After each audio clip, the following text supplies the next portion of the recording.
The Pines, written by Michael Pennington and voiced by none other than me, Michael Pennington. I was excited for our new move to Springtown, North Carolina. My name is Michael and I'm 43.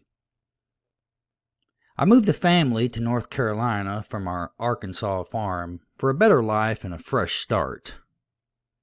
I also had a great job opportunity up here in North Carolina. Behind our 4-acre estate is a huge wooded lot of hundreds upon hundreds of pine trees. It was a dream come true and a beautiful house for my wife and our 5-year-old daughter. But my problems started only after a few days of moving in. My first encounter with the unknown about gave me a heart attack and froze me stiff where I sat. I had woke at about 3 a.m. and was thirsty. I was craving a soda, and since we didn't have any in the house, I decided to make a late morning drive to the nearest all-night store just down the road. Normally when I do this, I try not to wake my wife. So I snuck out of the house, locked the door behind me, and walked to my Jeep that I'd parked in the driveway. The night was pitch black, no stars. The porch light gave off just enough light that barely stretched into the yard to where I could even see to get in the vehicle. I opened the door and sat down, closed the door. Before I could put the keys in the ignition, I looked out my tinted window to see a figure quickly approaching my door from the side. You only have a split second to react in this situation, and obviously the attacker has all the advantages, bull rushing you from the shadows as you just sit in your car. I froze and braced myself for an attack, thinking the door would open. It never did. I didn't even have a chance to turn on my interior lights, so I couldn't see to lock the door in time. It was one of the scariest things to ever happen to me. But it was over just like that. The attacker seemed to vanish at my window. I got out of the Jeep, my heart thumping with fear and adrenaline. I stood there, waiting, making sure it really had been my imagination. I'll never go to my vehicle again in the dark without some light. The second encounter I had was a month into the move. I was sound asleep. I was woken at 2 a.m. by a knock on our bedroom door. Now, considering our 5-year-old never sleepwalks and never knocks on our door past the time she conks out, this was incredibly strange and alarming. I hopped out of bed, suddenly wide awake. I woke my wife in the process. She sat up. I stood at the door and flipped on the bedroom light. I put my finger to my mouth, motioning for her to stay quiet.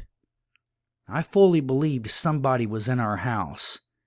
It was a powerful knock, not something a 5-year-old could do. Before opening the locked bedroom door, I called out, "Jenna, is that you?" just to make sure. There was no answer. I motioned for my wife to grab the handgun we kept high in the closet.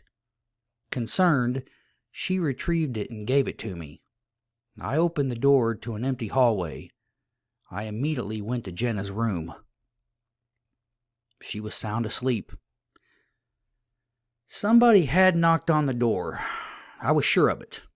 To this day, I don't know what would have happened if I didn't have a habit of locking the bedroom door like I do. These two incidents, while very creepy, were soon forgotten, and another few weeks passed without incident. Everything was fine for a while, and we were all happy with our new home and its beautiful surroundings.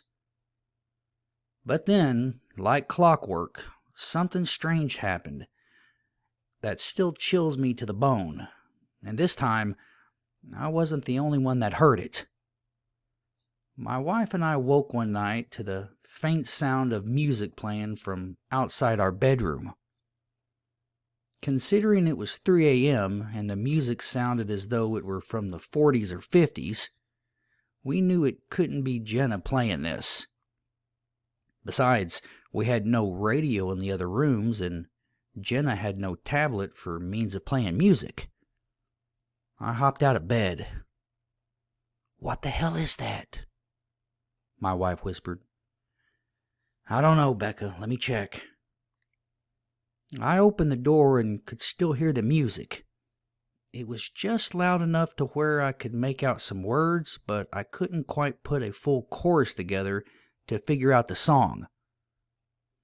We crept to the living room, passing Jenna's room, which was dark and undisturbed. In the blackness of the living room, the song began to fade more, but I managed to hear a line in the song and I made a mental note of it. After this, my wife became scared of the house and the presence that was now haunting us. The next few months were not fun. We were both on pins and needles, neither one of us caring to hear any more of the supernatural. One night, I woke to a noise. It was somebody calling out a name. Trying to keep my heart from pounding out of my chest, I stayed calm and I listened. My wife did not wake. The voice kept calling out the name, and it was coming from outside the window. I walked up to the window, careful not to wake my wife, who was already scared to go to sleep in our new house. The voice was faint, but it sounded like a teenage girl's voice, and she was saying, "Daddy, I've come back for you. Daddy, I've come back. Where are you, Daddy?" Well, this sent chills down my back as I glanced outside. The back porch light was on, and I could see the backyard and the pines beyond. The voice continued, calling out. So I dressed and went outside, following the voice. It was a windy night as the trees whipped in the breeze. Moonlight lit the way as I slowly walked toward the row of pines. As I entered the trees, still half asleep, I tried to adjust my eyes. After following this faint, angelic, teenage female voice for another few minutes, I stopped dead in my tracks, finally seeing her. The girl was facing a tree about 50 yards in. Not thinking nothing of it, I walked up to her to figure out what she was doing out here at this time of morning. From the back, I could tell she wore a pearl necklace, a feather headband, and she had a blouse on. I would later find out that this is all typical articles of clothing from the 20s and 30s era. "Hey, you," I said, grabbing for her shoulders. She had stopped calling out at this point. When I went to grab her, I only grasped air, nearly falling into the tree. She had vanished, only to reappear behind me, facing me. Her face was part pretty and part grotesque, as her flesh had rotted off on one side. She was pale and her eyes were blacked over. Her hair was tangled and dirty. "Daddy," she said, revealing a mouthful of rotten teeth and a hideous smile. Well, my heart exploded right there where I stood. I became weak in the knees. My adrenaline pushed me off of the tree and away from this malevolent spirit. In full panic mode, I made it back to the house and made sure all the windows and doors were locked, not that that was going to help. The next day, I went to the town's library and did some research on the land, since my house was relatively new. It turns out that in 1928, a house had existed on my property. It was the Schilling home. Moses Schilling had been suspected for his daughter's untimely death. She had drowned in the bathtub, but police had not found enough evidence to convict. According to the article, their daughter was causing so many problems it was going to lead to a divorce, and some of the people in Springtown thought that Moses had killed her to eliminate the problem and make it look like an accident. Had killed his own daughter.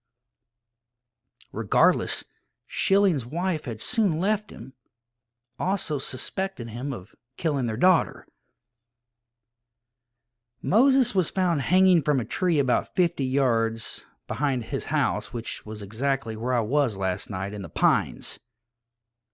His own death was highly suspicious in the way the rope was tied and hung, as if he were not capable of doing it himself in that exact fashion. Some townsfolk had thought the spirit of Alexis Schilling had came back from the grave to avenge her murder, ultimately murdered Moses by either hanging him or driving him crazy enough to hang himself. It was a wild story, and I believed every bit of it. Apparently, ghosts don't understand when somebody is dead, because Alexis still haunted the property, looking for her father to possibly kill again and again. Needless to say, we soon moved, selling the house and getting as far away from the pines as we could. Oh, and by the way, I researched the song that I heard the night in my living room. It turns out to be a 1929 jazz hit. My whole experience with that house in the pines has left me disturbed. To think I have a daughter too, and if history repeated itself when it comes to a haunting, I too would be living that same experience. But I will never kill my daughter, and I will never quite look at vintage classical music the same either.